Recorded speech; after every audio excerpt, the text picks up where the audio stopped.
여러분 반갑습니다. 우리 한번 기도하고 강의를 시작하도록 하겠습니다.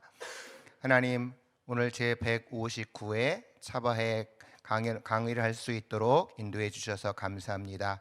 저희가 성경을 하나님의 영감된 완전 정확무한 말씀으로 믿어야 하지만 그런 성경관이 무너져가는 속에서 이런 퀴어 신학 같은 잘못된 신학들이 나오는 것을 바라보며 우리가 어떤 과정을 통해서 그런 성경의 붕괴가 일어나는지를 오늘 공부하고자 합니다. 부족한 자가 섰사오니 강의할 때 성령님께서 함께 하셔서 올바르게 전달하게 도와주시고 또 듣는 분들도 올바르게 깨달을 수 있도록 은혜를 베풀어 주시옵소서. 그래서 이 강의를 통해서 정말 우리가 차별금지법을 바르게 알아가는 과정이 생겨나게 하시고 한국교회의 올바른 신앙을 파수하는 거룩한 방파제가 되게 하여 주옵소서. 감사드리며 예수님의 이름으로 기도합니다. 아멘. 오늘 강의 제목은 지금 말씀대로 이렇게 17, 18세기 합리주의 신학과 성경 신학의 붕괴라고 하는 제목으로 강의를 진행하도록 하겠습니다. 자, 이제 이 강의를 하게 된 것은 바로 이제 퀴어 신학이라고 하는 것이 그러니까 성경관이 붕괴되면서 생겨난 현대 신학의 한 갈래라고 하는 것이죠. 바로 퀴어 신학이 현대 신학의 한 갈래인데 이 현대 신학이 어떤 과정을 거쳐서 이르게 됐는지 하는 것을 오늘 살펴보려고 합니다. 우리가 제일 먼저 한번 생각해 보려고 하는 게 정통 신학하고 현대 신학의 차이점이 뭘까를 생각을 해 보시면 정통주의 신학은 성경을 표준으로 하고 모든 걸 성경에 맞추어서 조율하는 신학이다. 그래서 accommodating theology라고 얘기를 합니다. 우리가 가장 쉽게 한번 모든 것을 창조한 것에 대해서 생각을 할 때 세상의 이론이 뭐라고 말을 해도 우리의 올바른 신앙을 지키려는 사람들은 성경이 창조에 대해서 뭐라고 말하는지 이걸 믿고 그 성경의 가르침에 따라서 세상의 것들을 잘못됐다고 평가하고 비평한다 하는 것이죠.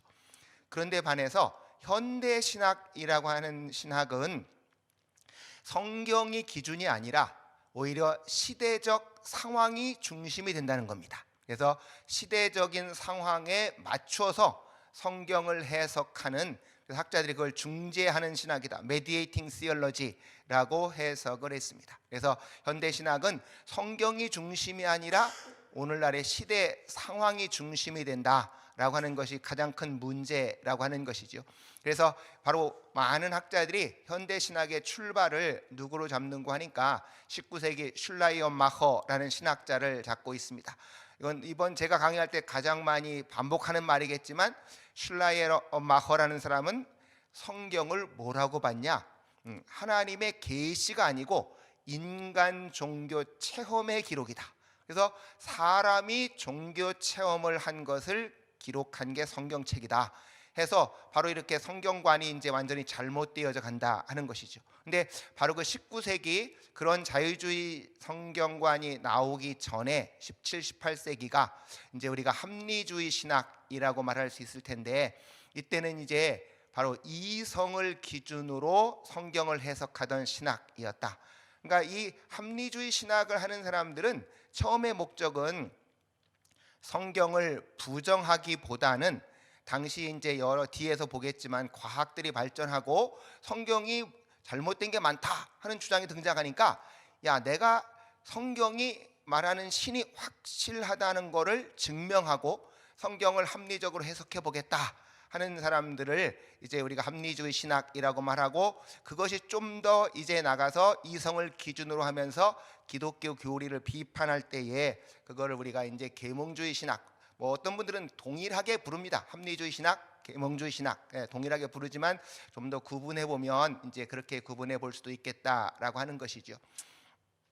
그러면 이 합리주의 신학이 왜 나왔는가를 생각을 해보면 교회의 역사에서 보면 이제 종교개혁 이후에 모든 교파들이 자기네들의 신학적인 정체성을 세우기 위해서 신조를 만들었습니다. 장로교를 다니시는 분들 뭐 가장 쉽게 생각하면 웨스트민스터 신앙고백서를 만드는 거죠.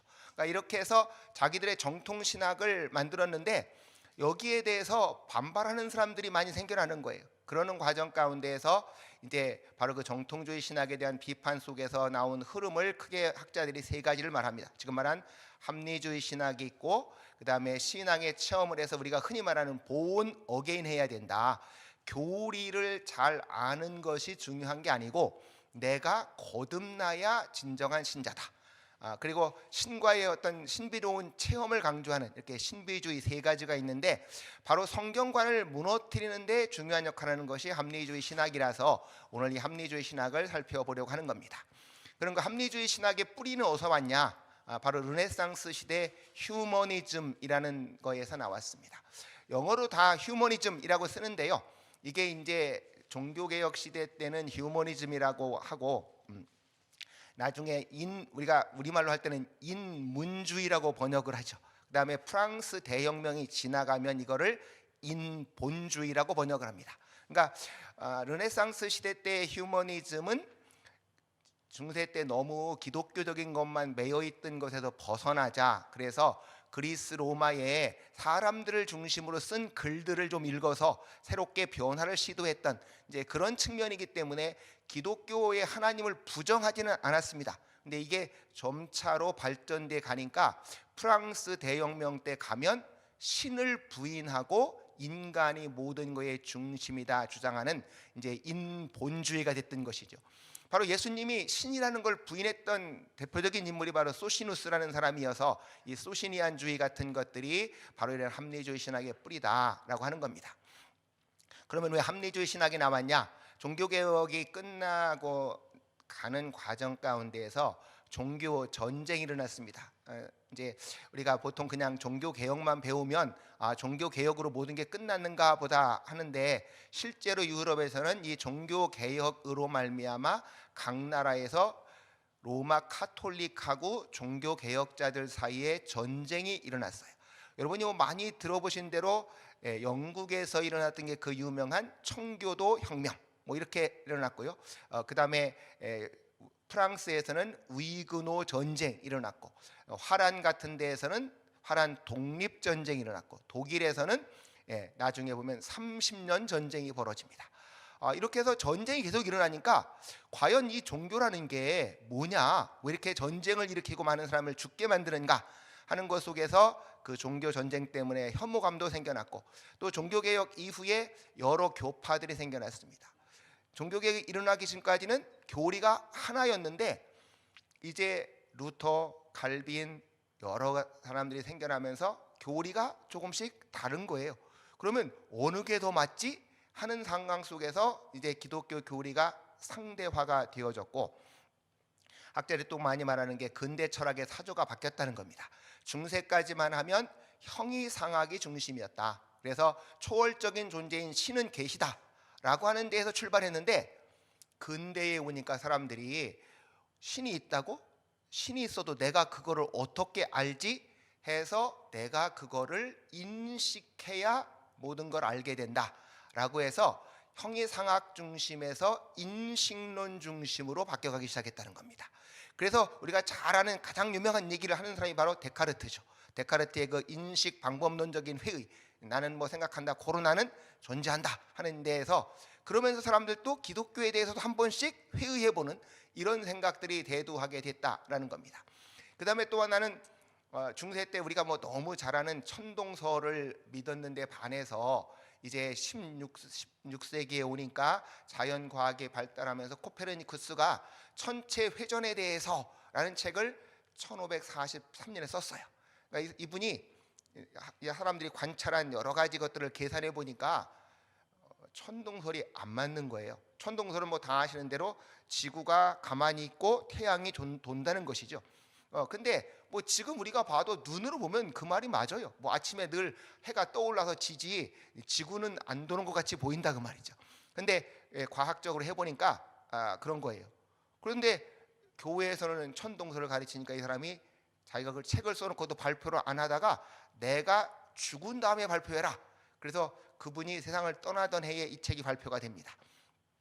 그러고 나니까 이제 여러 가지 문제가 많이 생겨난 거죠. 그래서 그거를 점차로 발전시켜서 요한 케플러가 이걸 법칙화시켰고, 갈릴레오 갈릴레이가 망원경으로 해고, 여러분 이거 피사탑에서 이렇게 떨어뜨려 보는 뭐 실험도 하고 해서 이것이 이제 정착되어져 갔다라고 하는 것이죠. 그 다음에 그 이전까지는 모든 나라들의 중심이 기독교 신앙적인 거였다면, 이렇게 이제 18세기, 17세기에 오면서 중앙 집권화된 정치 권력이 등장하면서 국가의 이익을 중시하고 기독교 목표는 점차 부차적으로 되어져 갔습니다. 그래서 사람들이 점차로 이성을 강조하니까 결국은 과거 전통적인 거를 내려놓고 인간이 이성적으로 합리적으로 하면 역사가 발전할 수 있다. 그러니까 이제 신을 벗어나서 인간이 자율적으로 하자. 그리고 하나님의 영광을 추구하는 것보다 인간의 행복을 추구하자 하는 것들에서 합리주의적인 이런 신학들이 등장하게 됐다라고 하는 것이죠. 자, 그러다가 바로 아까 저런 계몽주의가 등장하니까 특별히 독일에서 등장을 하는데, 이 사람들은 이때 오니까 초자연적인 요소를 반대하는 겁니다. 칸트가 유명한 말을 했어요. 내 자신의 이성을 사용할 용기를 가져라. 성경하고 다른 걸 주장할 때 네 자신의 이성을 사용할 용기를 가져라. 이게 바로 계몽주의의 모토다. 그러니까 그때 볼테르라는 사람은 또 이런 말을 했습니다. 오 전능하신 하나님, 나는 당신을 믿습니다. 그러니까 창조주 하나님 믿겠다는 거예요. 그러나 당신의 아내와 아들을 믿을 수가 없습니다. 예수님이 이렇게 아버지 없이 동정녀로 탄생했다라는 것을 인간의 탄생의 보통적인 그런 거로 비춰볼 때 받아들일 수 없다라고 해서 이제 이런 얘기들을 하기 시작했다 하는 것이죠. 그다음에 이 합리적인 그러면 연구 방법론에서는 이제 크게 봤을 때 이제 이 자연이라는 책은 이제 결과적으로 사람들이 봤을 때 성경에 오류가 있다, 자연과학이 발전하면서 창조를 잘 믿지 못하겠다, 이런 여러 가지 주장들을 하는 과정 가운데, 그러면 사람들이 생각한 게 뭐가 좀 더 확실하게 믿을 수 있을까라고 했을 때 제일 먼저 등장하는 말이, 자연은 이제 갈릴레오 갈릴레이가 하는 말입니다. 자연이라는 책은 수학이라는 언어로 쓰여져 있다. 그래서 수학의 규칙성이 중요하다는 거죠. 그러니까 이 세상의 모든 건 규칙적으로 되어져 있으니까 그런 규칙적인 거를 발견하면 그것은 가장 확실한 진리가 될 수 있겠다 해서 결국은 수학적인 확실성을 추구하기 시작을 했습니다.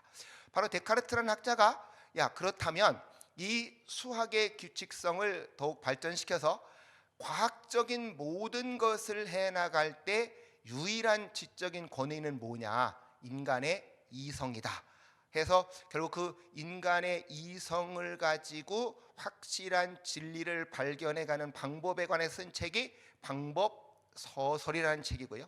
이 방법서설이라는 책에서 주장한 게 연역법이라는 것입니다. 뭐 여러분 잘 알았죠? 나는 사람은 죽는다, 이은서는 사람이다, 코로나는 죽는다 하는 이런 연역법이 가장 확실한 진리를 찾아내는 것이다 해서 이성의 탁월성을 주장을 했습니다. 그러는 가운데에서 결과적으로 이제 바로 관념론자였던 데카르트는 그렇게 연역법을 주장한 반면에 그 다음에 이제 경험론자였던 영국의 베이컨, 프란시스 베이컨이라는 사람은 신기관이라는 책을 저술했어요. 여러분 이 책에서 생각해 보시면 노뵼 오르가눔, 저는 고등학교 다닐 때도 맨날 이걸 배우면서 신기관이란 말이 도대체 무슨 말일까 했는데, 지금 와서 보니까 노뵼 오르가눔이라는 이 오르가논이라는 게 이미 아리스토텔레스가 학문하는 방법으로서의 연역법 3단 논법을 주장했던 거예요. 그래서 이미 아리스토텔레스가 말했던 그런 연역법적인 게 아닌 관찰을 통해서 새롭게 발견하는 방법이다. 그래서 자기가 새롭게 만들었다. 노뵼 오르가논 신기관이라는 책을 저술했고요. 여기서 이제 귀납법을 하는 겁니다. 그래서 실험과 혁신에서 경험적 지식이 중요하다는 것이죠. 이 사람이 1605년에 쓴 책이 학문의 진전이라는 것이 썼는데, 여기서 결국 우상들이 학문의 진전을 방해한다는 겁니다. 근데 결국 우상의 방해가 뭐냐?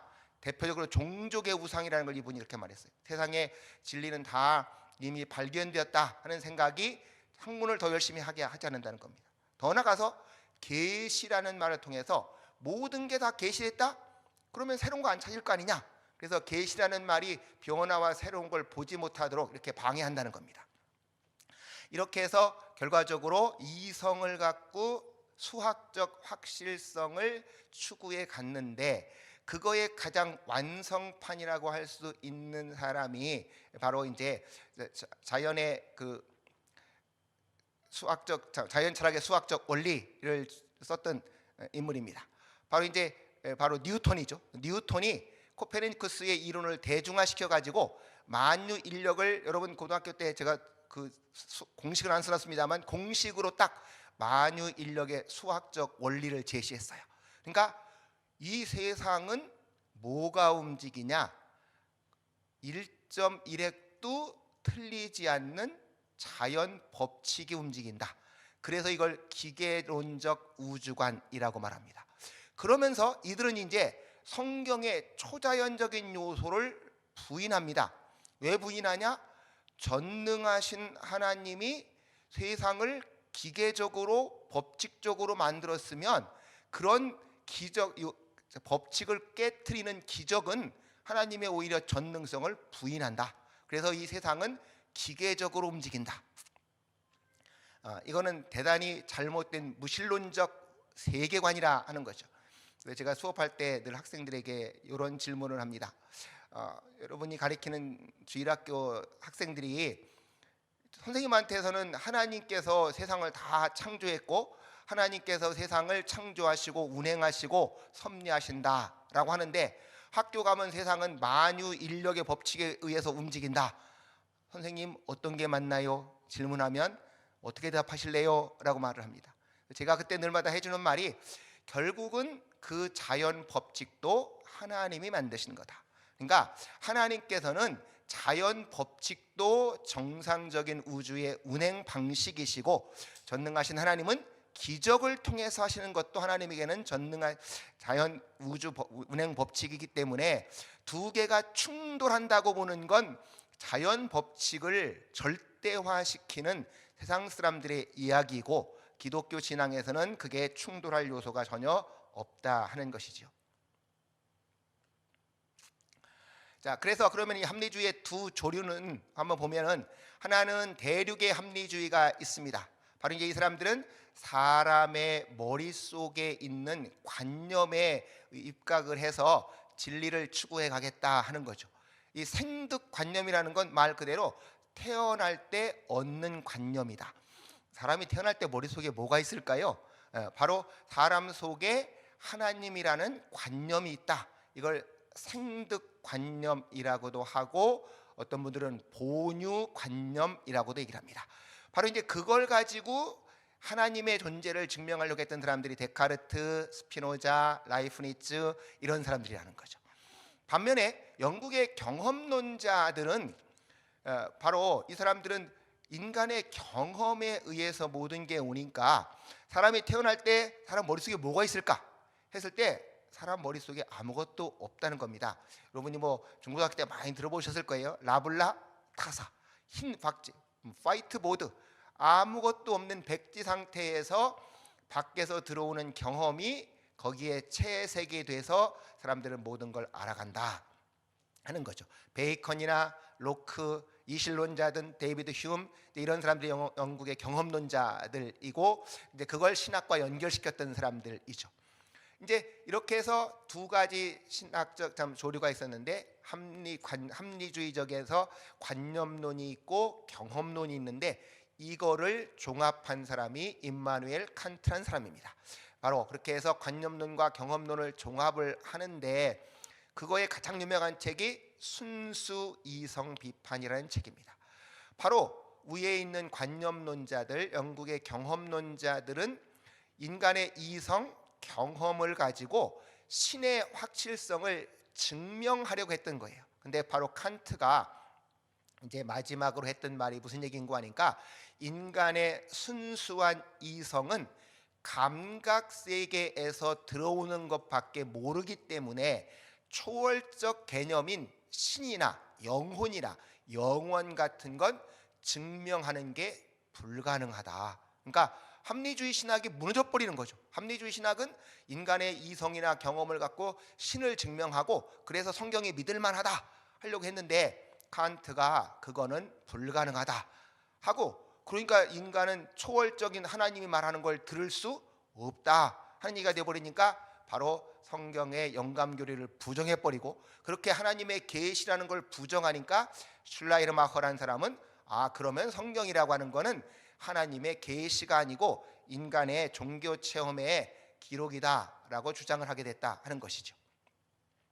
이제 르네 데카르트는 아까 이제 좀 더 살펴보면 이 사람이 방법론 서설, 제일 철학, 원리 이런 걸 통해서 아까처럼 연역법 내지는 바로 관념론 철학을 확실하게 정립을 해서 진리를 세워가려고 했던 사람들입니다. 그래서 그 책의 제일 유명한 책, 아까 말씀드렸던 방법론 서설이라는 책인데, 여기에서 바로 이제 연역법 방법론을 사용을 했고, 거기서 아까처럼 말한 대로 자명한 관념, 아까 말했던 생득관념, 본유관념이라고 하는 것을 주장하는 거죠. 그래서 지금까지 철학을 하는 것들에서 가장 확실한 게 뭐냐, 아까 말했다시피 수학적인 원리들 같이 수학적 원리들이 증명이 가능하고 가장 확실하니까 철학적인 추론도 수학적 원리들과 방법들 위에다가 토대를 두겠다 해서 이제 해석 기하학이라는 걸 만들었다 그래요. 그래서 해석 기하학이라는 걸 만들어서 수학같이 경험에서 논리적이고 시종 일관된 전체의 부분으로 명백하게 인식되는 게 진리다. 그래서 여러분 가장 많이 들어본 말이잖아요. 이분이 모든 걸 회의했다는 겁니다. 이 세상에 이게 정말 진짠가 아닌가 다 의심하고 의심했는데, 근데 마지막에도 의심할 수 없었던 게 뭔고 하니까 나는 생각한다. 고로 나는 존재한다. 바로 생각하는 나, 이거는 누구도 자기가 부인할 수 없더라는 거죠. 그래서 이 세상에서 가장 확실한 게 뭐냐, 생각하는 자, 바로 이것이 가장 확실하다. 이게 이제 데카르트의 생각이었어요. 그래서 이게 제1원리가 확립되면 바로 생각하는 나에게서 명석판명하게 인식된 게 진리다. 그런데 이 명석판명한 진리를 보증하기 위해서는 신이 있어야겠다 해서 신존재 증명을 시도합니다. 그래서 결국 이 사람은 아까처럼 왜 이런 생각을 했냐, 그 당시 성경이 오류가 있다, 그 다음에 아까 말했다시피 그러니까 지동설을 주장하면서 천동설을 부정하고, 이래서 많은 사람들이 성경을 믿지 못하겠다 하는 회의가 생겨나니까 내가 하나님이 계신다라는 걸 명확하게 증명해가지고 사람들로 하여금 신을 믿게 만들겠다 하는 생각을 했다는 것이죠. 그래서 이렇게 인과적 신존재 증명을 해서 내 머릿속에 나의 사유, 아까 자기가 생각하는 내가 가장 확실하다고 그랬잖아요. 그런데 내 생각하는 이 머릿속에 무슨 거 들어있냐? 하나님이 계신다라고 하는 관념이 들어있으면 가장 확실한 내 생각하는 자아 속에 신관념이 존재하면 신은 존재한다. 여러분이 안셀름이라는 사람이 옛날에 중세 때 이미 그런 얘기를 했어요. 그러니까 그런 주장을 했었는데, 그거하고 유사하게 하여튼간 존재론적 신존재 증명을 통해서 이렇게 해서 이제 신을 증명하려고 했다 하는 것이죠. 근데 데카르트의 이런 사고 방식은 원래 성경에서는 성경에서 하나님을 먼저 알아야 그 다음에 사람을 알 수 있지, 사람을 통해서 하나님을 안다는 것은 불가능하다고 보는 거죠. 근데 이제 데카르트는 아까처럼 인식론에서 출발하다 보니까 이렇게 거꾸로 이제 순서를 바꿔버린 겁니다. 자기 생각하는 자아가 가장 확실하고, 그리고 거기에서 자기가 이제 신을 알 수 있다라고 주장을 했던 거죠. 근데 이제 바로 이렇게 해서 데카르트는 자기가 신을 확실하게 증명했고, 그러니까 이 사람이 프랑스라며, 그 당시 프랑스는 카톨릭이 강세였으니까 그 카톨릭에서 자기가 생각하면 굉장히 공을 세웠다 할 줄 아는데 웬 이단자가 나왔냐, 그래가지고 거기서 이제 박해를 하니까 네덜란드로 도망을 가서 거기서 평생을 살았던 인물입니다. 자, 그는 사람에게는 관념이 세 개가 있다. 아까 좀 사람 머릿속에 관념이 태어날 때부터 갖고 있는 게 말한 대로 본유관념, 본래부터 사람 속에 있는 관념이다. 태어날 때 가졌다 그래서 아까 말했던 생득관념이 있고, 그 다음에 내가 밖에 보고 이 꽃이 아름답구나 갖는 건 외래관념이고, 내가 스스로 만들어내는 관념은 인의관념이다 라고 주장을 했고, 그래서 이제 거기에 따라서 실체도 세 개가 있다는 겁니다. 가장 무한한 실체인 신이 있고, 그 다음에 바로 유한 실체인 이성의 유한한 실체는 두 개인데, 이성인 사유실체, 그 다음에 물질인 연장실체. 결국 사유하는 건 자유의 영역이고, 물질은 법칙이 지배하는 영역이라는 것입니다. 결국 데카르트가 이런 생각을 하게 된 건, 생각하는 자기 주체가 내가 그럼 내 밖에 있는 이 객체를 어떻게 인식해서 하나로 만들 수 있을까? 이 두 가지를 합치시키기 위해서 바로 유한실체와 이성의 사유실체와 물질인 연장실체를 주장을 했습니다. 이게 영역이론인데 이렇게 되면 문제가 뭔고 하니까, 어떻게 물질적인 법칙과 정신적인 자유가 연결될 수 있지 하는 게 어려움에 봉착하게 됐습니다. 그래서 나중에 결국 독일의 클라우베르크라든지 화란의 아놀드 겔링쿠스라는 사람이 생각한 건 뭐냐, 결국 내가 밥을 먹으려고 생각을 하면 하나님이 내 손을 움직여서 밥을 먹게 만든다. 이거를 기회 원인론이라고 얘기를 합니다. 근데 기회 원인론은 사람이 하는 모든 행동을 하나님이 하니까 굉장히 좋긴 한데, 문제는요, 내가 나쁜 짓 할 때는 이 문제가 된다고 말이죠. 내가 나쁜 짓 하려고 하는데도 하나님이 했다 해버리면 이게 상당히 심각한 문제가 생겨나겠죠. 데카르트의 이제 가장 문제는 영육 이원론에서 영혼과 육체를 어떻게 연결시킬 건가라고 하는 게 이제 문제가 되어졌습니다. 이제 이걸 해결하려고 등장한 인물이 스피노자였습니다. 그러니까 스피노자는 우리가 잘 아는데 유대인이었어요. 24살이 됐을 때 결과적으로 현대 그 당시 자연과학의 발전 이런 거에 영향을 받으면서 초월적인 신은 없다라고 부정하니까 유대교에서 그럼 너는 여호와 하나님 안 믿냐 하고 내쫓아 버렸습니다. 그래서 결국 회당에서 추방을 당했어요.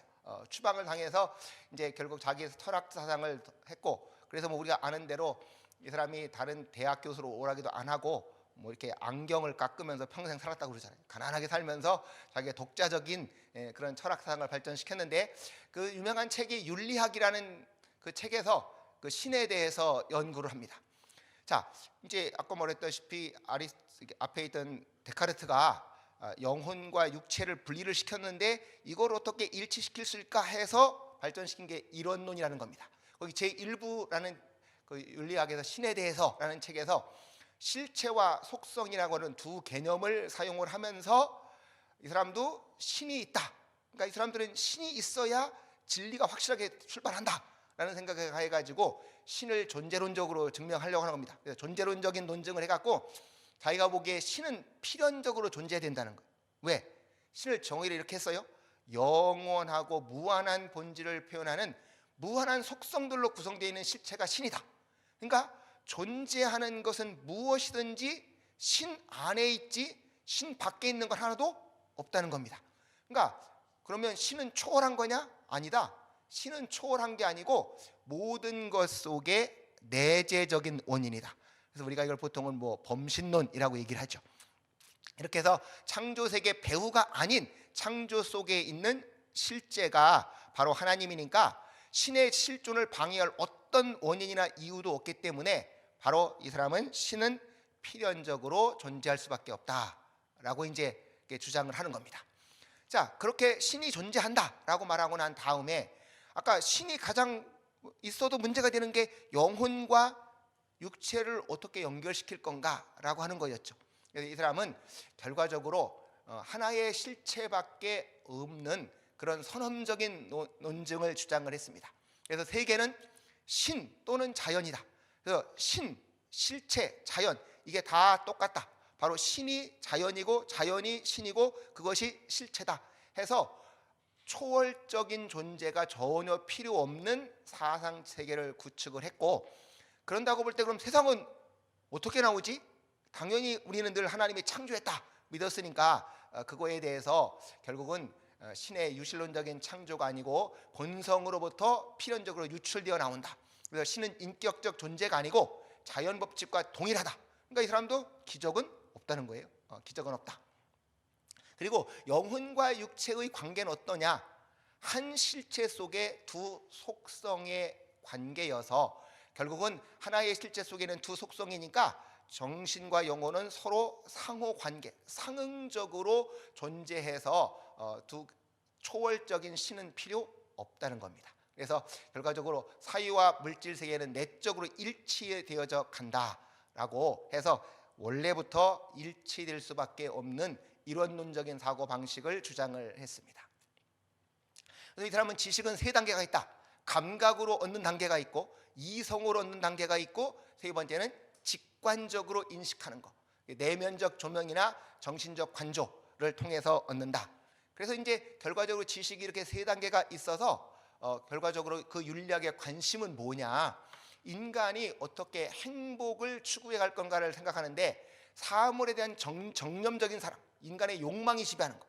오늘날 바로 오늘날 세상에서 제일 문제가 뭡니까? 다 사람들이 자기 욕망 따라 살겠다는 거잖아요. 근데 이 사람이 봤을 때 이거는 가장 저급한 삶이다. 그 다음에 신을 향한 사랑, 신에 대한 지적 사랑. 이 신에 대한 지적 사랑을 해야 인간이 최고의 경지에 올라가는 건데, 그러면 그게 어떤 거냐? 아까처럼 세 번째 단계인 인간이 하나님 곧 자연을 직관적 인식 단계에서 사랑하는 거다. 이게 인간의 최고선인데 대부분의 사람들은 여기에 이르지 못한다는 겁니다. 그래서 어쨌든 간 이렇게 직관적 신인식을 해야만 인간은 최고 행복에 이르는데, 그보다 밑에 단계인 신을 향한 사랑은 직관지에 이르지 못한 상태에서 신을 사랑하는 거다. 그래서 이 사람이 결국은 신학 정치론이라는 또 책을 쓰는데, 이제 지금까지 기독교 신앙으로 세상을 다스리던 그런 신정 정치는 오히려 신의 권위를 내세워서 인간을 억압하는 잘못된 정치다. 그러니까 이제는 세속적 자유민주주의 국가를 세워야 된다. 계약을 통해서 권한을 정부에 이양을 해가지고 모든 사람들이 자기가 원하는 이기적 목적을 추구하는 그런 나라를 세우자라고 주장을 했어요. 그러니까 그 당시 우리가 홉스라는 사람은 만인에 대한 만인의 투쟁 해서 절대 왕정을 세웠는데, 바로 스피노자는 정반대로 이제 인간들이 자기의 개인적인 목적을 추구할 수 있는 그런 국가를 세워야 된다. 그러니까 국가하고 교회 통제, 국가가 교회를 통제해야 된다라고 해가지고 당시에 기독교인들한테 상당한 비판을 받았습니다. 결국 이 사람이 그 윤리학이라는 책에서는 인간이 곧 신이기 때문에 바로 사람들이 자기 이익과 쾌락에 근거한 국가를 세우도록 해야 되겠다라는 생각을 했다는 거죠. 이 관념론의 세 번째 인물은 라이프니츠라는 사람입니다. 이 라이프니츠라는 사람은 독일에서 1618년부터 48년까지 30년 동안이나 전쟁을 했어요. 그러면서 너무나 많은 사람들이 죽었습니다. 그러니까 라이프니츠는 어떻게 하면 이렇게 전쟁이 없이 세상을 평화로운 나라로 만들 수 있을까 해서 철학자이면서 정치가로 활동해서 평화로운 세계를 건설해 나가려고 추구를 했습니다.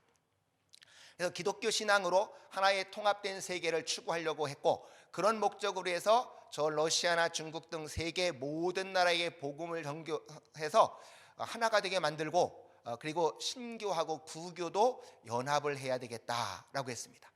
자, 그러면 이 세상에 있는 이 수많은 다양한 것들을 어떻게 조화롭게 만들 수 있을까라고 하는 걸 뒷받침하기 위해서 라이프니츠가 주장한 게 단자론이라는 겁니다. 이거는 기독교 신앙하고 근대 과학 세계를 자기 나름대로 조화시켜 보려고 하는 시도였다고 그래요. 단자라는 건 뭐냐? 완전히 독립하고 있는 실체로서 단순하고 불가해한 건데, 앞에서 말했지만 데카르트는 영혼과 이성의 이원론을 주장했고, 스피노자는 하나의 실체를 주장했는데, 라이프니츠는 이 단자가 무한히 많다. 그래서 무한히 많은 실체들인 단자가 있다고 주장을 했습니다.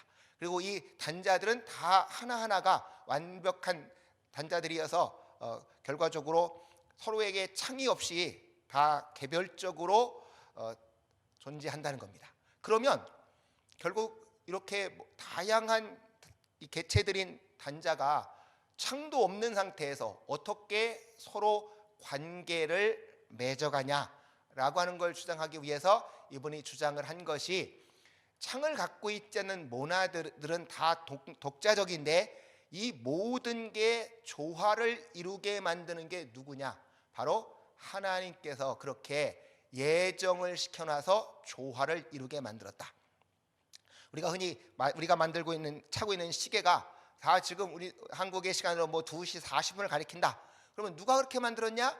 시계공이 다 그렇게 만들었다 그 말이죠. 그렇게 하나님께서 신이 이 세상에 있는 모든 단자들이 조화를 이루게 만들어 놨다 해서 이 라이프니츠는 이 세상을 조화를 이루게 만들려고 했어요. 그리고 세상에 여러 가지 문제들이 많은데 악이 많다 이거죠. 하나님이 만든 이 좋은 세상에 왜 악이 많냐라고 해서 이제 바로 그거를 변증하기 위해서 신정론을 만들었는데, 결국 이 세상은 신정론이라는 거는 이제 신이 올바르다는 걸 변증하는 입장을 신정론이라고 얘기를 합니다. 결과적으로 이 세상은 하나님이 완벽하다는 걸 나타내기 위해서 이 세상을 창조했는데, 결국 인간에게는 인간 눈에는 악하게 보이는 것도 하나님의 전체 세계는 그것이 필요해서 존재했다라고 보아서 그렇게 해서 이 세상은 하나님의 완벽성을 드러내는 것이다라고 하는 것이죠.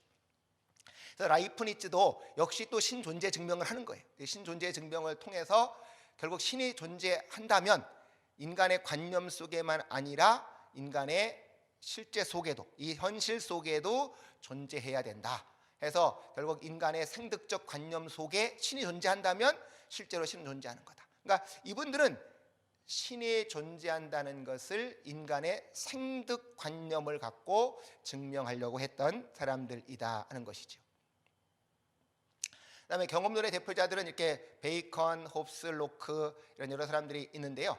아까 말했던 대로 베이컨은 봤을 때 이 사람에게서 가장 중요한 건 이제 머릿속에서 끄집어내려고 하는 걸로는 확실성을 잡을 수가 없다라고 봐서 이 사람은 결국 아까 말씀드린 대로 신기관이라는 걸 통해서 귀납법을 강해가지고 결국 사람들이 관찰하고 실험을 통해서 새로운 걸 찾아낼 수 있다는 겁니다. 근데 여기 네 번째 거기 보시면 경험주의에서 가장 문제가 되는 게 도덕이라고 하는 것이 어디서 왔냐 하는 거예요.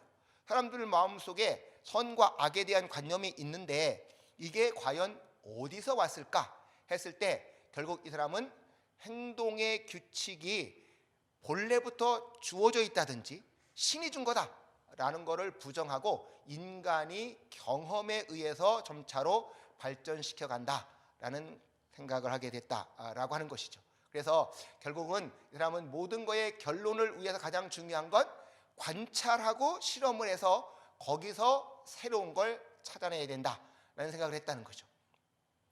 토마스 홉스 같은 사람도 결과적으로 이제 이 경험론 철학을 갖고 있으면서 결국 인간의 행동은 모든 걸 관찰하고 실험하는 데다가 둬야 된다. 그러니까 지금까지 사람들이 관념론자들은 사람 머릿속에서 확실한 걸 끄집어내려고 그랬어요. 이 사람은 사람 머릿속에서 끄집어내는 것이 아니라 이 세상을 관찰함으로 해야 된다. 그러니까 오늘날 사회과학같이 시민론이라는 책에서 이 세상의 시민들의 삶의 모습 이런 거를 관찰하는 근대 사회과학이 나왔다 하는 것이고, 그 사람이 쓴 유명한 책이 리바이어던 이라는 요 책에서 결과적으로 만인에 대한 만인의 투쟁, 인간에 보니까 사람들은 다 욕망이 있고 자기 욕망을 끊임없이 추구하려고 한다고 말이죠. 그런 사회가 내버려두면 뭐가 될 거냐? 만인에 대한 만인의 투쟁이 될 때니까 절대 왕정을 세워야 된다 했는데 결국 이건 무신론자라는 비난을 받았다라고 얘기합니다. 그래서 결과적으로 이런 사람들은 이렇게 해서 경험의 중요성을 강조했는데, 이제 이거를 기독교에다가 가장 적용했던 유명한 인물 가운데 하나가 이제 로크라고 하는 사람입니다. 이 사람이 쓴 책이 인간 오성론이라는 책을 썼는데 바로 이 로크가 관념론을 완전히 부인하는 거죠. 이제 관찰과 실험이 중요하다고 하는 이런 생각 속에서 사람이 태어났을 때 머릿속에 뭐가 있을까 했을 때 이 사람은 사람 머릿속에 아무것도 없다. 사람 머릿속은 아까 말씀드린 대로 타블라 라사, 백지 상태다. 화이트보드다. 그러니까 완전 백지 상태였고 거기서 우리가 밖에서 경험에 들어오면 그런 것들이 단순관념에서 복합관념으로 가면서 서서히 발전해 간다라고 본 것이죠. 그래서 그런 것들을 마지막에 연구해가는 것이 이성이기 때문에 이성은 하나님께서 인간에게 준 진리 탐구 능력이다. 그러니까 이성을 통해서 진리를 획득할 수 있게 되는 건데, 결국은 감각을 통한 것이 이제 우리한테 들어오는 직접적인 그 식의 근원이고, 그렇지만 바로 이성을 통해서 알 수 있는 것이 이제 유일하고 진정한 지식은 뭐가 있냐? 이분들이 기독교를 갖고 있었기 때문에 나 자신, 외부의 실제, 하나님, 이런 것들은 이제 실제라고 믿었다 하는 것이죠. 근데 그 다음에서 개연성 있는 지식은 그렇죠. 지금 우리 집이 있을까요, 없을까요? 설마 그런 일은 안 일어나겠지만 불나서 타버릴 수도 있죠. 그러나 나는 내 집이 있다고 앞에 있던 경험을 바탕으로 받아들이는 것은 개연성이 있는 거다라고 하는 것입니다. 그래서 결국 이제 로크는 청교도 혁명 이후 명예혁명을 거치고 난 다음에 자꾸 국가가 종교를 강요해서 억압이 일어나고 여러 가지 사회적 혼란이 오니까 신앙이라고 하는 것은 개인의 자유가 돼야 되지 국가가 강요해서는 안 되겠다. 그리고 지나친 열정을 갖고 다른 사람에게 신앙을 강요하는 것도 안 된다. 그래서 종교의 자유, 양심의 자유 같은 걸 주장을 하게 되어집니다.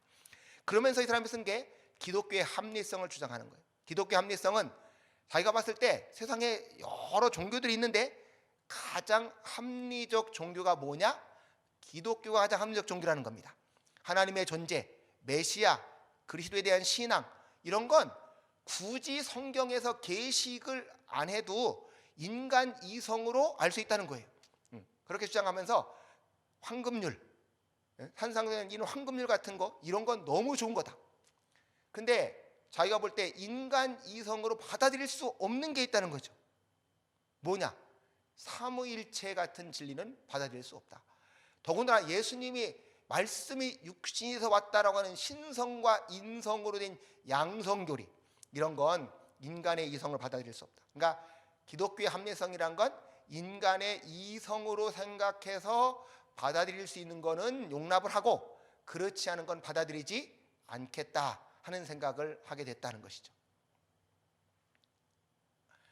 결국 이렇게 가면서 서서히 나온 생각을 사람들이 이제 이신론이라고 하는 겁니다. 우리말로 보면 이성을 신으로 삼은 사람들, 그러니까 인간의 이성 갖고 판단하는 사람들, 그러니까 이성을 신으로 삼았다기보다는 인간의 이성으로 판단해서 받아들일 수 있는 것만 수용하겠다는 사람들입니다. 그러니까 합리주의와 종교를 결합했던 사람들이 바로 이신론자들인데, 하나님을 아까처럼 뭐라고 보냐? 하나님을 법칙을 따르는 지성적 창조자다. 그래서 아까 뉴턴이 만유인력 법칙을 만들어 놓고 세상은 하나님이 만드셨지만 만들고 나면 자연 법칙대로 움직인다는 거예요. 자연 법칙대로 움직이니까 섭리는 더 이상 필요 없다. 그러니까 하나님은 시계공 같이 시계 만들어 놓으시면 더 이상 세상에 관여할 일이 없다 해서 이제 이런 주장을 하는 거죠. 그래서 이성은 하나님의 존재 본성을 우주적 활동으로 추론할 수 있는 유일한 도구다. 그래갖고 하나님을 초자연적이고 저쪽에 넘어가 있는 불가시적인 활동은 이제 거부하고 사람들이 이렇게 합리적으로 받아들일 수 있는 이런 것만 받아들인다. 아까 말한 대로 대표적인 사람이 뉴턴이었습니다. 그래서 이제 뉴턴은 결과적으로 플라톤주의자였어요. 그래서 세상에 종말이 어떻게 올까? 이거를 열심히 연구했습니다. 뭘 갖고 연구했냐? 다니엘서, 요한계시록 이런 걸 통해서 세상의 종말을 열심히 연구했어요. 그러다가 이 사람이 생각하는 게 태양계의 질서를 통해서 태양계를 만든 창조주는 인정할 수 있겠다. 그런데 아까 말했다시피 성경의 계시인 삼위일체로는 믿을 수 없다. 그러니까 이 세상에는 종교가 두 개가 있다는 겁니다. 자연 종교가 있고 계시 종교가 있다. 자연 종교는 아까 말한 대로 이 질서 정연하게 돌아가는 세상을 보니까 이 세상을 만든 그런 신이 존재한다 해서 유신론은 인정을 하고, 그리고 세상 사람들이 다 믿는 그런 내용을 받아들이는 신앙을 갖겠다 하는 것이고요. 그 다음에 계시 종교에 대해서는 이제 결과적으로 성경에 있는 신앙이 유치할 때 줬던 것이기 때문에 삼위일체론 이런 것 같은 건 받아들일 수 없다라고 봤다는 거죠. 그래서 이 자연 종교가 좀 더 발전한 게 이신론입니다. 자연 종교가 좀 더 발전해서 이신론인데 이제 이것이 왜 등장했냐? 아까처럼 성경에서 나온 교리를 받아들일 수 없다라고 하는 이 회의주의에 대항을 해서 가장 사람들이 합리적이니까 적어도 이거는 받아들이겠지 해서 이신론자들이 등장을 했다 하는 것이죠. 그래서 이 사람들은 아까 말했다시피 기적과 섭리를 부정한다. 기적과 섭리는 오히려 하나님의 전능성을 거부하는 거다. 그러니까 완전한 우주임으로 자연 법칙대로 가니까 역사에 개입할 필요가 없다. 이런 하나님은 세계 모든 인류가 이성에 기초해서 믿을 수가 있다. 이렇게 주장을 했다 하는 것이죠. 그래서 결과적으로 이런데 이 신론의 가장 큰 문제점은 이렇게 하면 아까 말씀한 대로 인간 이성으로 받아들일 수 있는 것은 수용이 되지만 인간의 이성을 넘어선 성경적 내용들은 다 부정해버린다. 그러니까 성경의 사건들, 특히 성육신, 삼위일체 이런 건 받아들일 수가 없다는 것이죠. 그래서 결국 이 신론은 일반적인 신앙인들에게는 받아들이지 않았습니다. 그런데 이건 아까처럼 지식인들 사이에서는 상당한 수용자들이 있었다라고 하는 것이죠. 체버리 허버트경이라는 사람은 진리론이라는 책에서 결과적으로 모든 사람들이 받아들일 수 있는 5가지 법칙이 있다는 거예요. 법칙이 있다. 그게 뭐냐? 사람들이 다 아까처럼 적어도 뭘 믿는다는 겁니까? 하나님이 계신다. 이 세상이 이렇게 질서정연하게 법칙대로 가는 걸로 볼 때 거기 하나님이 계시고 그 계신 하나님은 뭘 원하시냐? 예배를 받으시기를 원하고 그리고 종교의 가장 중요한 것은 사람들로 하여금 덕을 개발해 가게 만드는 거다. 그리고 사람들은 죄에 대해서 회개하는 건 사람의 의무다. 뭐 우리나라 옛날 군자들도 하루에 3번씩 반성한다 하는 것 같이 사람은 다 반성해서 올바르게 살려고 한다 하는 것이죠. 그 다음에 사람들은 이 세상에서 불공정한 게 많으니까 죽은 다음이라도 보상과 처벌을 받는 사후세계가 있어야 된다 하는 이런 거를 믿는 것이 모든 사람들이 이성으로 받아들일 수 있는 종교다라고 했다는 것이죠. 그래서 이제 그런 거를 썼던 유명한 책 가운데 하나가 존 톨랜드라는 사람이 쓴 그 책이나 그다음에 매튜 틴달 이런 사람들이 전부 다 기독교에 신비로운 게 없고 자연 법칙대로 간다라는 내용이 나와 있다는 책을 이렇게 썼습니다. 이런 책을 써가지고 사람들로 하여금 이렇게 자연 과학이 발전해가는 거기에 맞춰서 신앙을 받아들이게 하려고 했는. 근데 거기에 그 윌리엄 로우라는 사람이 마지막 쓴 책이 더 케이스 오브 리즌이라는 책인데요. 그러니까 이성의 근거라는 이 책에서 뭐라겠냐? 이성이 하나님을 발견하기는커녕 타락한 이성 속에는 인간의 죄밖에 나오는 게 없다 해서 정면으로 비판했던 유명한 책입니다. 그다음에 이제 독일의 계몽주의에서는 이제 이렇게 여러 사람들이 있는데 라이프치히나 크리스천 토마시우스까지는 사람들이 가능하면 자연 과학하고 기독교 신앙을 이제 이렇게 연결시키려고 했던 이제 그런 인물들이었습니다. 근데 크리스천 볼프를 지나서 이 라이마루스라고 하는 사람쯤에 가면 이제 기독교의 교리를 적극적으로 부정하는 인물입니다.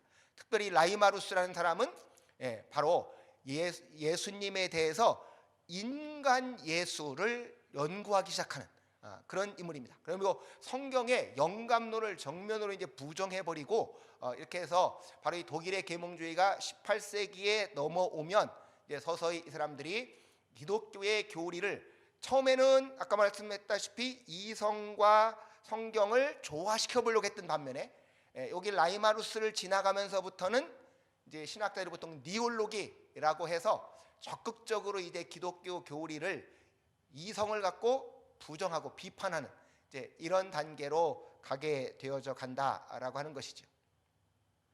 그래서 이 계몽주의의 영향은 이제 신학과 철학을 분리를 시켜서 이렇게 신학과 철학의 점차로 분리되어져 가면서 결국 신학에 대해서 합리적인 추구를 추구해 갑니다. 그러니까 신학을 철학을 가지고서 이성에 의해서 합리적으로 설명해 보려고 한다. 그러니까 신앙이 인간의 이성을 뿌리가 두어야 된다라고 하는 이런 경향의 점차로 증가되어져 갔다라고 하는 겁니다. 그러니까 종교의 당면 관심사를 초자연적인 데에서 이제 계몽주의가 나오니까 우리가 초자연적인 건 잘 모르겠다. 그러니까는 기독교 내지는 종교가 사람한테 줄 수 있는 건 뭐냐? 아까 말했다시피 잘못된 걸 반성하고 그리고 올바르게 삶을 사는 도덕적인 면에 대해서 관심을 가지는 이제 종교의 성격이 초월적인 것, 인간이 구원받는 것 이런 것에서 이제 점차로 이런 도덕적인 측면으로 바뀌어져 갔다 하는 것이죠. 이러는 가운데에서 가장 대표적으로 경험론자 가운데 마지막 대표적인 인물이 우리가 데이비드 휴, 뭐 여러분이 많이 들어봤던 인물로 회의론자라고 얘기를 합니다. 회의론자. 그래서 이 사람은 원래 스코틀랜드에서 칼빈주의 집안에 태어났어요. 이 칼빈주의 집안에서 태어났는데 그 당시 자연과학의 발전, 경험론의 철학 이런 걸 공부해 가는 과정 가운데에서 점차로 신앙에 대해서 회의하는 회의론자가 되었어요. 그래서 이 사람이 쓴 유명한 책이 종교사라는 책을 썼는데 그 종교사라는 책에서 뭐라고 말하냐? 자기가 종교의 원리를 탐구해 볼수록 종교 원리를 고찰하면 종교라는 건 단지 병든 사람들의 꿈에 불과하다. 그러니까 이런 식으로 종교가 정상적인 사람이 가질 것이 못 되는 단지 병든 사람의 꿈에 불과하다 하는 이런 입장을 취했다는 거죠. 그 다음에 인간이 연구하는 것에 관해서 인간 오성에 관한 탐구를 했어요. 인간 오성에 관한 탐구를 했는데 데이비드 휴메에 있어서 가장 중요한 것이 지금 이 사람들이 추구하려고 하는 게 뭐였습니까? 관념론자든 경험론자든 성경 말고 가장 확실한 지식을 얻기 위해서 인간의 이 머릿속에서 관념을 갖고 확실성을 세울 건지 아니면 이런 관찰과 실험을 통해서 확실성을 얻을 건지 하는 거였습니다. 근데 데이비드 휴미 봉착한 어려운 점이 뭐였냐?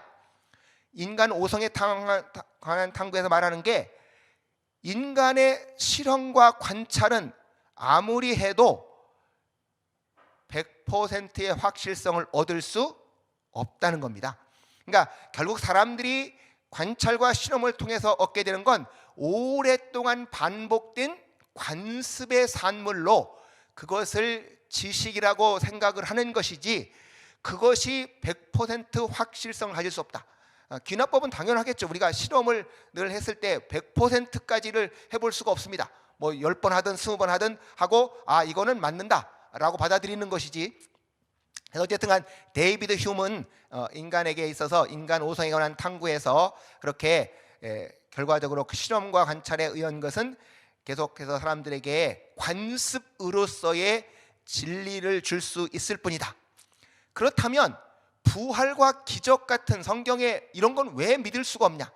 사람이 해볼 수 있는 건 실험하고 관찰하면 반복을 할 수 있어야 될 거 아니야. 반복을 해야 되는데 부활이나 기적 같은 건 설사 있었다고 해도 한 번밖에 없었기 때문에 다시 반복해 볼 수도 없고 확실성을 가질 수가 없다는 거예요. 그러니까 부활이나 기적 같은 건 유일성이기 때문에 검증도 할 수 없고 종교의 기초가 될 수 없다. 그래서 결국 이 사람은 회의론자여서 인과관계, 실체 개념 이런 것들이 다 믿을 수가 없다. 그래갖고 결국 자연신론이 붕괴되어져 가는 단초를 연 사람이 데이비드 휴미였습니다. 자, 그 데이비드 휴 다음에 등장해서 오늘 이제 공부할 마지막 인물이에요. 마지막 인물인 임마누엘 칸트가 등장하는데 이 사람이 바로 관념론하고 경험론을 종합을 시켰습니다. 관념론하고 종합을 했는데 다 이분들은 유럽은 뭐 그 당시 다 기독교 국가니까 다 기독교 집안에서 태어났던 사람들이에요. 기독교 집안에서 태어나서 개신교 경건주의 집안에서 배경에 성장을 했는데 자기의 개인적인 종교 체험, 엄격한 도덕적 통일성을 강조하는 그런 경건한 집안에서 태어났습니다.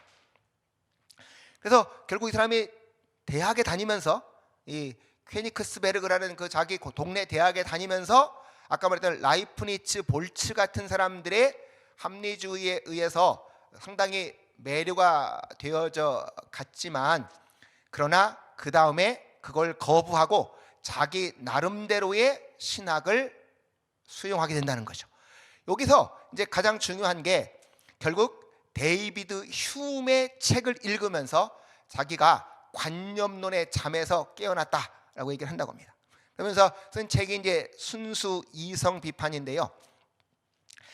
칸트가 생각할 때 사람이 태어났을 때 사람 속에 본유관념이 있냐, 아니면은 로크가 말하는 대로 순수한 백지냐라고 할 때 이 두 가지가 다 문제가 있다라고 생각을 한 겁니다.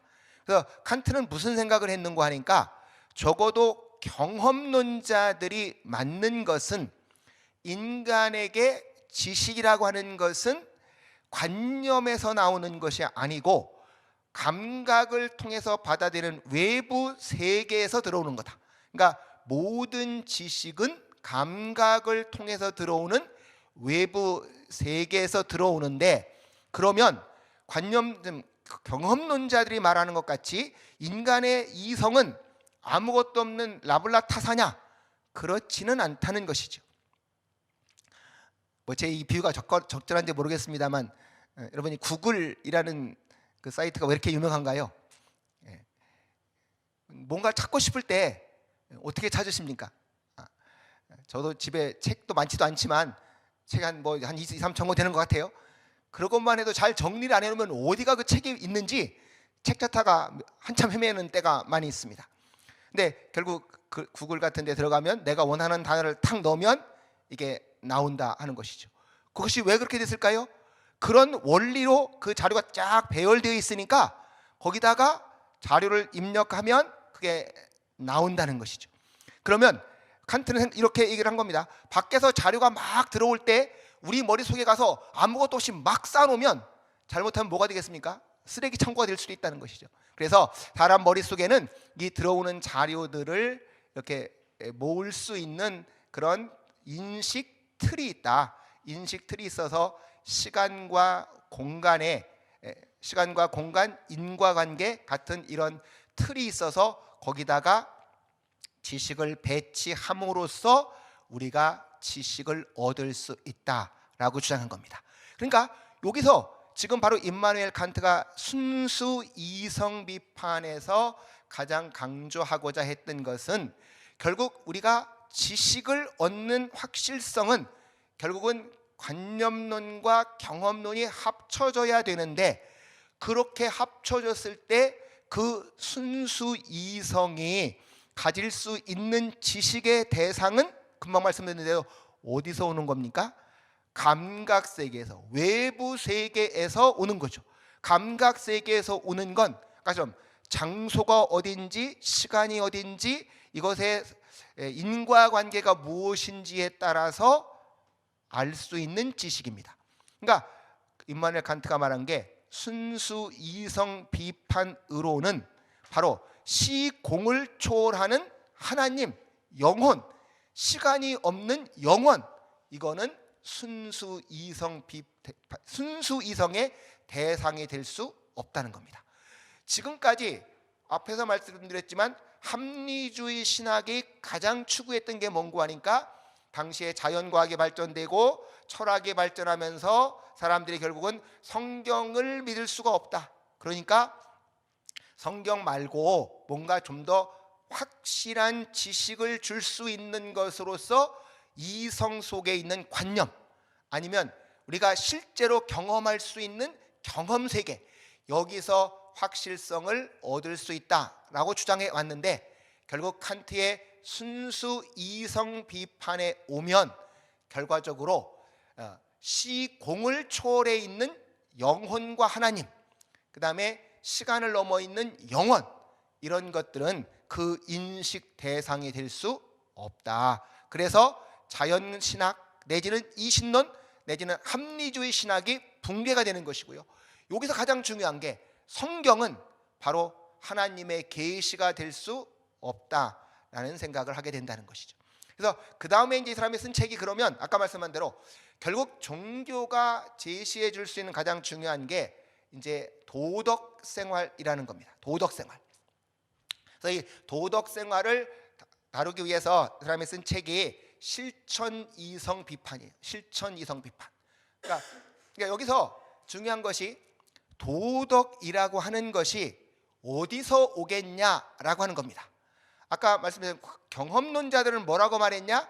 경험론자들은 도덕이라고 하는 것이 이성 속에서 오는 게 아니고 바로 인간의 경험이 축적되어져 가면서 거기서 도덕관념이 생겨난다라고 보았는데, 반해서 칸트는 아니다. 결과적으로 도덕이라고 하는 건 경험의 산물이 아닌 이성의 산물이다.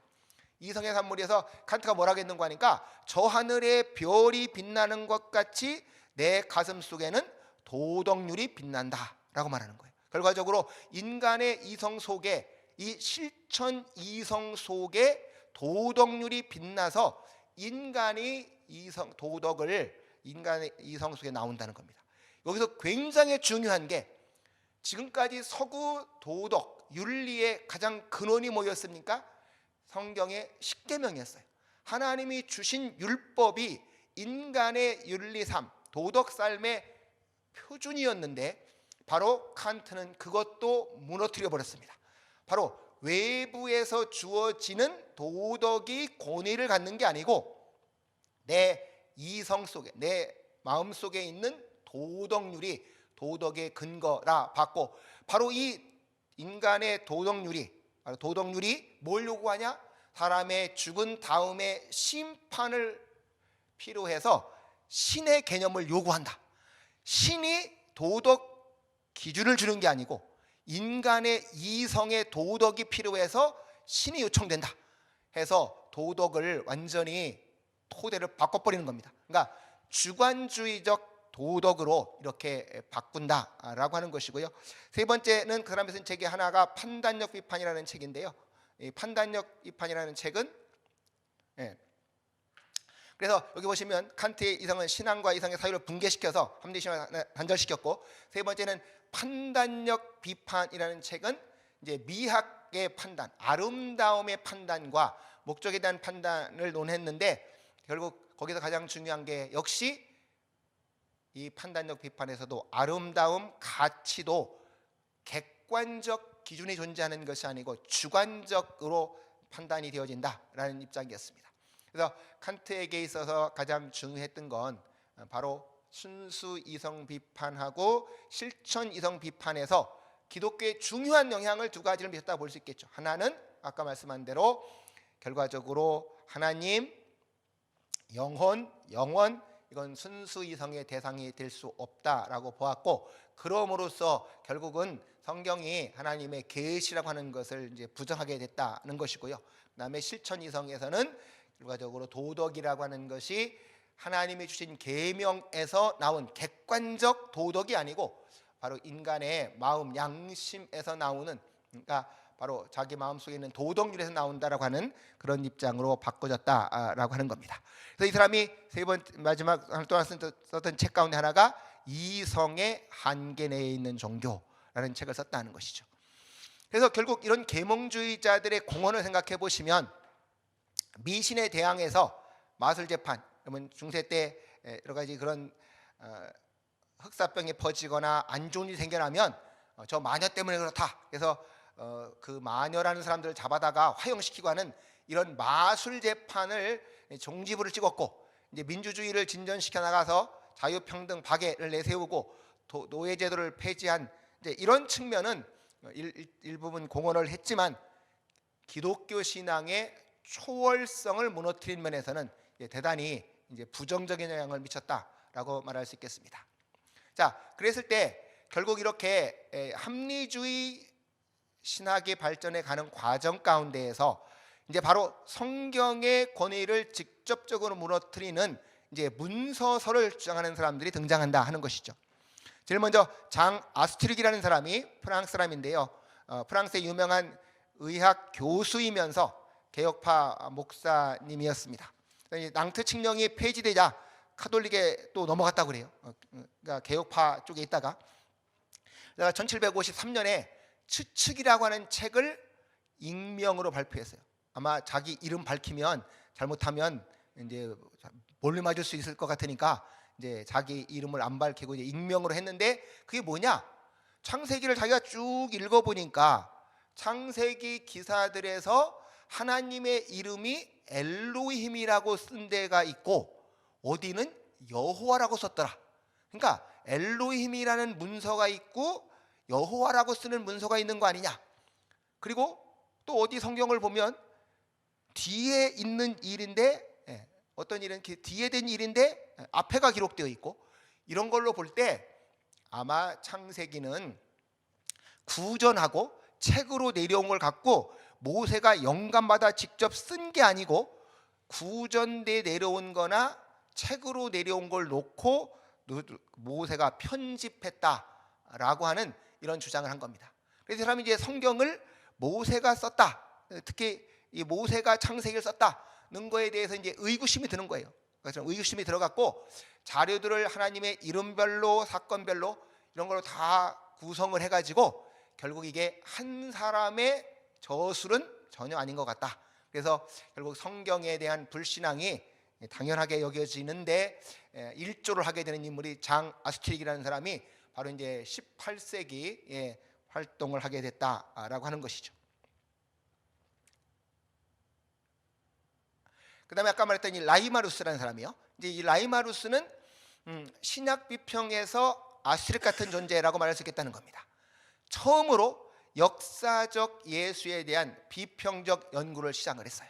그러니까 지금까지 당연히 사람들은 신약에 나와 있는 예수님에 대해서 예수님이 하나님의 아들이라고 하는 것에 대해서 한 번도 의심하지 않고 있었는데, 물론 뭐 그전에도 그런 사람이 있었지만 이 사람은 이제 예수님에 대해서 이제 바로 그런 것을 부정하고 완전히 지상적인 관점에서 연구를 하는 거죠.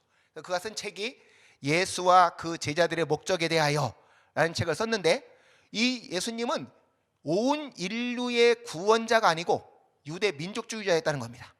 그래서 예수님의 부활은 제자들의 조작이다. 그래서 예수님의 시체를 훔쳐가고는 결과적으로 부활했다라고 말했다는 그런 허위설이라고 주장을 하기 시작하는 겁니다. 그래서 자연 신론자로서 기독교의 초자연적인 걸 완전히 부정했어요. 그래서 예수님은 단순한 정치적 메시아여갖고 예수님의 신성도 제자들이 다 만들어냈다. 그래서 이 라이마루스부터 그때부터 예수님을 뭐라고 보냐? 하나님의 아들로 보는 것이 아니라 인간 예수로 그리기 시작해서 이런 책들이 19세기 가면 점점 더 많이 나온다는 거죠.